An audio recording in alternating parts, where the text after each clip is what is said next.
beard. Oh, Jesus, John, you're just losing here altogether. In And the man fairness, with the intelligence like a scalpel who can take life, cut it out, bring it out, have it beaten in his heart and see how it ticks socks, and then puts it all back so that it actually works. And my God, it's alive! And so is Mark, always looking the bright side of life. Mark Brightside, please.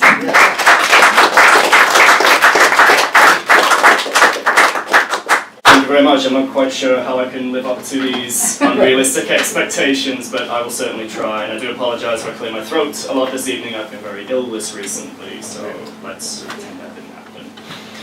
So this book was a bit of an experience for me when I started writing this last year. I've been reading a lot of contemporary poetry ever since I left university, mainly because I needed to know what I was competing against, essentially, and I needed to see what else was captivating people's imagination at the time. So I'd read anything. I'd pick things up from Waterstones, I'd pick things up from charity shops, just anything that seemed remotely interesting to me, just to try and get as much contemporary poetry into my brain as possible at the time. And the thing that struck me between all the amazing, brilliant work that I did find was how cynical some of these collections were, and the emotional manipulation, the sadness Olympics, all these different aspects of it. This idea that the more miserable a piece of fiction is, the more artistic value it holds.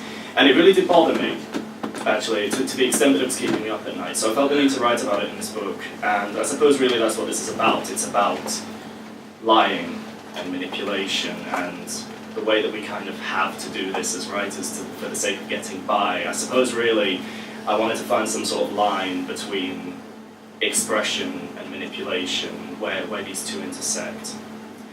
So with that in mind, this first poem is called Influence A. Chinese takeaways provide an endless source of free newspapers. Mom encouraged me to read at every turn, her logic being that I couldn't know my worldview without first viewing the world, and print takes just a bit more thought than colours pumped into your eyeballs, flinging you grey. I like to play a game with those I trust, wherein we read the first 5 pages to each other, deadpan, and listen for inflections that betray agendas we would otherwise prefer not to display. The front page is a toddler's day trip in his sister's dress, how brave he is, how we should love him. The second is a doctor whose potential cure for Wernick Hoffmans could become reality by 2022. The third is for an actress down on her luck, showing some cleavage. A veteran's descent into dementia spirals down the no-man's land of middle pages, lost in folds, but some guy who found a hair in his bread roll can get a paragraph under the bombings in Paris. Findings thus far seem to indicate The Guardian is bollocks, and the Daily Mail is a borderline carcinogen, but this is why we play the game, to see things from a light beyond our own. A past acquaintance claimed he had no bias. He saw only a sequence of events, apparently. This exercise was wasted on him. Only fools are shackled to mundane priorities, he said. It's worth mentioning that he liked Ayn Rand, and my acquaintance was honestly an idiot. Thank you.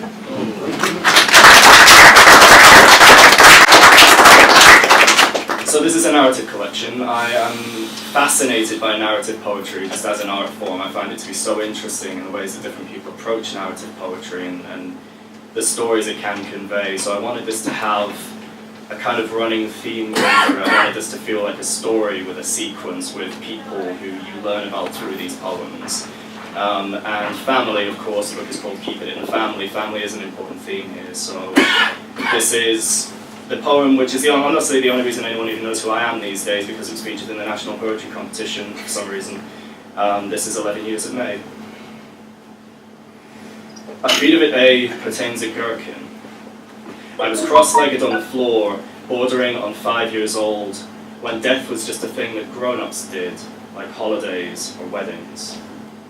We ate dinner in Sudoku silence, savouring the council house delight of fish and chips wrapped in the metro, and my father's entree, his pungent batter sticks, appears to captivate me. You always want what you can't have, he said. You won't appreciate it. I whined until he caved, and the ascetic fire sent me rolling to the floor, scratching at my tongue while everybody laughed. No one could blame me. At dawn, Mother smiled from the door as I split branches with my brother in the garden. 20 years between us and we still pretended these were swords, that we were gladiators. Affidavit B pertains to suicide. I was cross-legged on the floor, bordering on 6 years old, with plastic bricks and model trains to normalise my isolation, the way you let a new fish float for 15 minutes prior to release. Knock.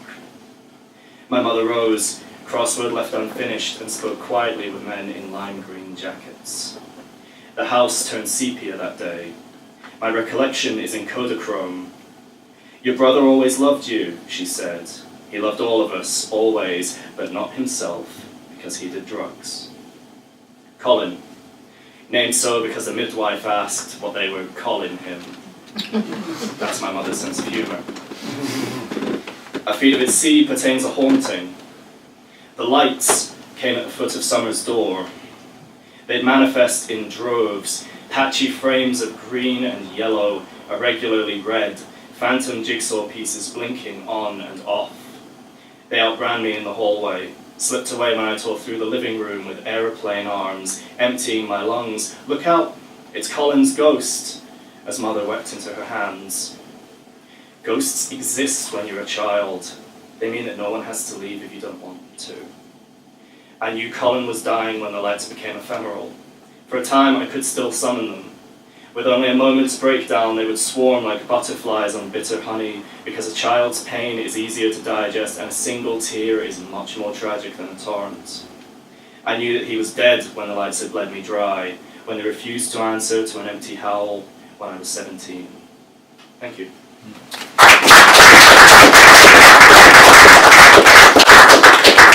So growing up was a bit of an interesting experience for me. I did grow up in a broken household, and this is something that I really only said out loud for the first time this year. And in some ways writing this was quite therapeutic for me, because not only did it give me a chance to kind of say things out loud for the first time and have people listen to them, but it also gave me the opportunity to sort through my own thoughts and to work out from an adult perspective some of the issues that were too confusing for me when I was a child, in essence. It was almost like a time portal, being able to go back and analyse things and say, where did who go wrong and where didn't who go wrong? So with that in mind, this next poem is called Dirty Blood. Our family's facade was an endeavour, smiling for the neighbours at their Christmas parties, teeth scraping the surface in old photographs. My mother showed me how to keep secrets, and my father, the London wide boy from South Yorkshire, taught me how to lie. It was years before I could pronounce his Polish surname, or knew the record of my father's alias, that mark of disassociation tattooed on his forearm. A real shame. Chris Loves Chris was such a funny joke while its origins were still clandestine. I suppose it had to happen. To realise is a phenomenon predicated on erasure, the death of old realities to welcome newer truths in all their lustre, and the same way that a parent learns which truths are suitable for tiny ears, children learn what questions not to ask. So when you first become aware of Daddy's blood-borne illness, his prescription diet based on bullet pills and protein drinks, you won't debate the matter, not forever. Daddy takes his medication twice a day and everyone's okay, no need to worry. I make a point of getting tested every year. Doctors tell me that the odds of intravenous poisoning are non-existent.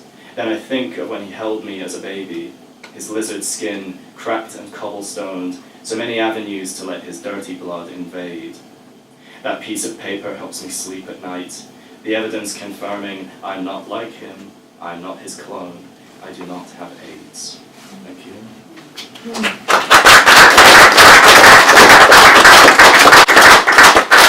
So I went to university in Hampshire, which was a very interesting experience for me. For a lot of reasons, it kind of solidified the type of person who I'd later become, mainly in a lot of ways actually because that's where I discovered poetry, which has since become one of the major driving forces in my life.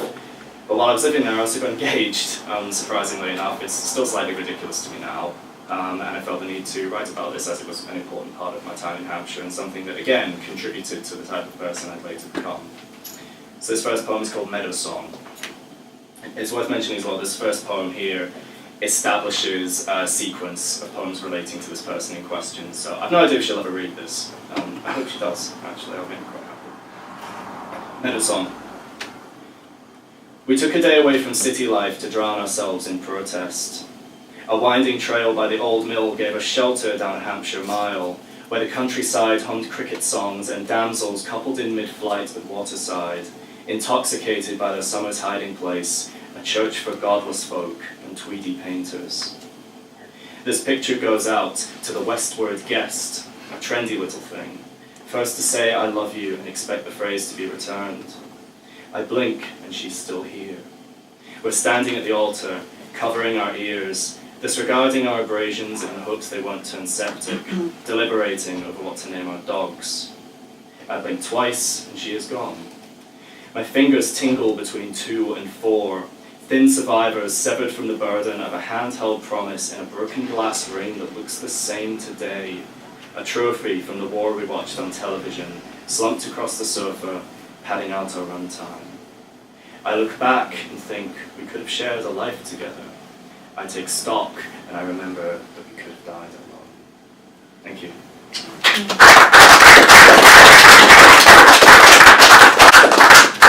So again, while I was living in Hampshire, I made a point of keeping essentially what you call a memory box. It was just a little thing that I kept by the bedside, and it was where I put things like birthday cards and notes and mementos and photographs and anything really that was noteworthy of my time living there, and it kind of summarised my experience there. And then when I moved back to South London where I grew up, I was able to look at this, and 5 years later I was able to piece it all together and say, oh, this happened then, and this happened then, etc., etc. And even in those 5 years, you accumulate so much junk that it can be interesting to look back on and pick apart and see what came where and what's worth keeping. So this poem's called Leftovers. Underneath the bed frame rests a shoebox full of throwaway tat, crap prescribed a value based on who delivered it, if it's sustainable or fossil fuel, if the crap giver is absent or deceased, if I care either way. I use a shoebox because shoes are meant for travelling, and in my head this sounded like a good reason until I wrote it down. That one love letter lives in there, diluted by thesaurus syndrome and some awkward turns of phrase, but A for effort, let's be generous for days gone by. When we tanked, when I was no longer the most amazing man in the world, it went in the shoebox, underneath the ornaments, newspaper clippings, and a dozen foreign coins. My second letter landed on its feet, beautiful and raw, and straight into the box. Provisions for the day my name, or hers, can be replaced. I keep them all together. In time they might eventually fuse and form a statue or memorial. A piece of my maternal granddad lines the floor. He used to call me wee man late into my teens, and by the time he died he wanted nothing more than to be scattered by the wife he couldn't love. His name was Frank. Towards the end, his hands had vertigo, so the leftovers look more like Frank. Thank you.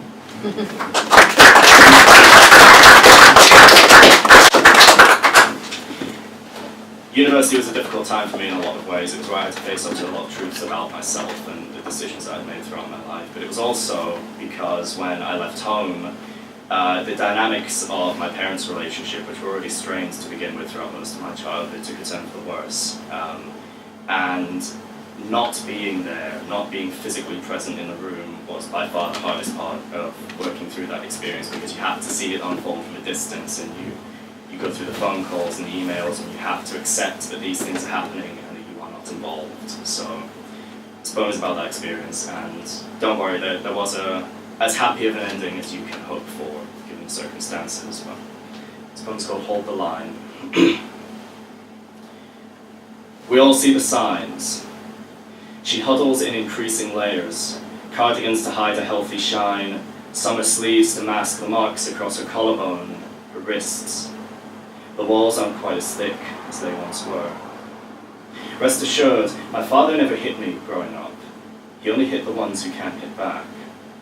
Mother calls to say our dog is at the vet's today, tending to a broken leg. She says he twisted it while he was running. We arrange a meeting for next Sunday morning, and she holds the line. I offer to come home instead. She says there is no need. It's 2012. She's showing more. Her pride is tangible as she recounts her routine of antagonizing him, the night that she compared my father to his own, the silly face he made when he went through the ceiling. I refrain from asking if she'll count the bruises this time. Harry Chapin comes to visit, and I fall over the desk. I often wonder how it starts, why hands turn into fists, who else knows but keeps their anger confidential, how much I would sacrifice to poison him because I don't know what to do.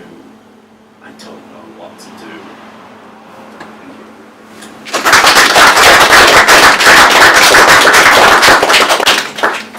So I mentioned before that at the beginning of last year I started going out of my way to read essentially anything that was available to me, and this also involved going to a lot of book launches. And there was a particular book launch that I went to in central London, which was for an author who I really respect, and she's done very well for herself. The thing that stuck out to me more than any other event that I've gone to, because these events are usually a happy affair, they're usually full of people who enjoy what they do, and they're there for the reason that they enjoy what they do.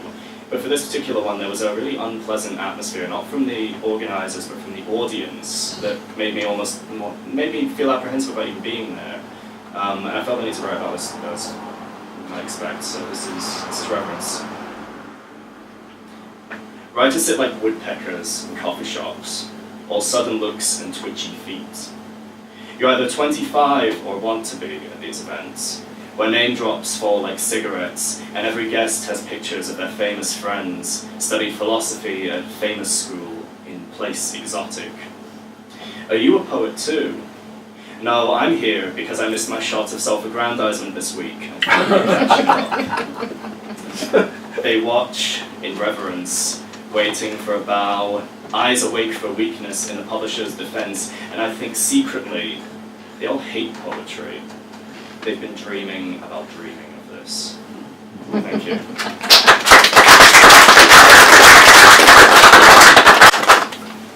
So this is another one written fairly late actually. It was one of the last ones that was included. And it's based on, from when I was still living in Hampshire actually, very shortly before I came home, an encounter with an old friend of mine and catching up and talking about recent experiences, etc., etc.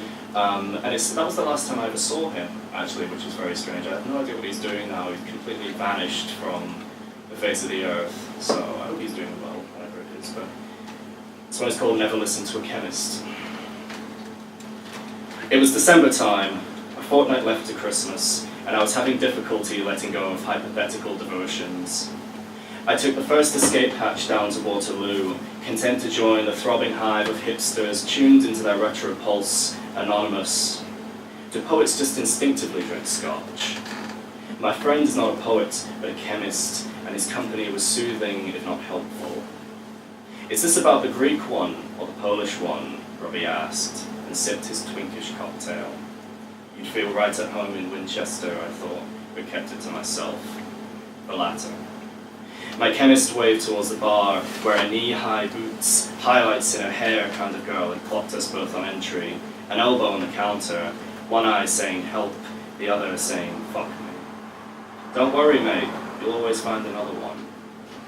Thank you.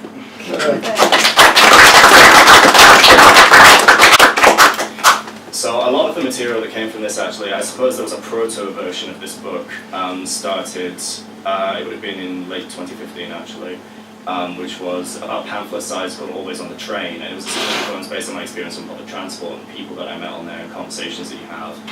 And some of those eventually mutated and ended up making their way into this.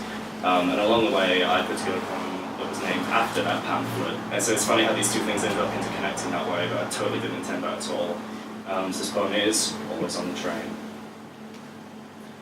The secondary function of the Southern Rail Service is to show you advertisements. Images of pretty, happy people and a blue sky layered overhead in Photoshop. If you buy this, you can be like them. There's one above the toilet seat, reflected in the mirror. We can't even shit peacefully in 2017. Stop. Am I the only one who thinks this way? My thoughts compound on public transport, form a vacuum seal to keep me functioning, unhappy, fresh, but so unhappy. This is not a cry for help, but an examination of the process. Adults live like battery hens, disturbed by alterations, desperate for a box to lay in. At least chickens earn their feed, a free future euthanasia. Bodies touch in tiny spaces, but their faces let the home side down. The thought of interacting with another human being is offensive. Contact, even friendly, is a curse. And a 15-minute blast through topics before someone disembarks, and you'll call them later in the week, no doubt. You will not discard them like you did last time. Is there anyone who thinks this way? What of the man who picks his nose and wipes the bits behind his ear, toys with them between his teeth? Or the headphones girl with lipstick and the BuzzFeed glasses, settled on a book called This Book Will Save Your Life? What does she see? Thank you.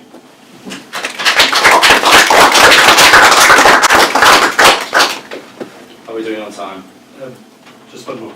Okay. So, for this last poem, when I was living in Winchester, there was a really unfortunate incident involving, there was a homeless shelter that got closed down by the council in Winchester, and it got closed down very suddenly, with a notice placed across the board, essentially telling people, get out in a week or two, we're not going to give you a choice on the matter. And it really, I walked past this one day, and it became almost like a communal hub with people leaving notes and photos and messages to each other on there, almost like a physical Facebook. And this really stuck me. It really stuck with me in quite a strong way. So I took a picture of it for myself, which later ended up turning into a poem based on messages on this board and based on these kind of like, almost physical Facebookisms to people. It's a terrible way of putting it. So this one's called Plastic Leaves. If homelessness were a disease, would it be cancer or chlamydia? Our down and outers stood their ground around the corner from the BHF, where sunlight never fell and plastic leaves assembled over damp cardboard, before the council tore it down. Their platform was a mouldy pinboard, 17 engravings etched in black, 3 crossed out, photographs of beaches by the Brighton Harbour, and a catalogue of modern failings. The space is being occupied under British common law, it said. A paranoid impulse. Hope to see you soon.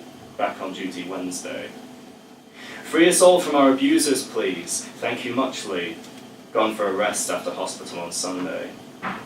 Start life. Your child's safety plan. Historic probe into sexual assault case continues. Stop stealing my coffee, please. Thank you muchly. God save our souls. Let's hope to God that God was listening. The camp was gone within a month. Thank you all for watching.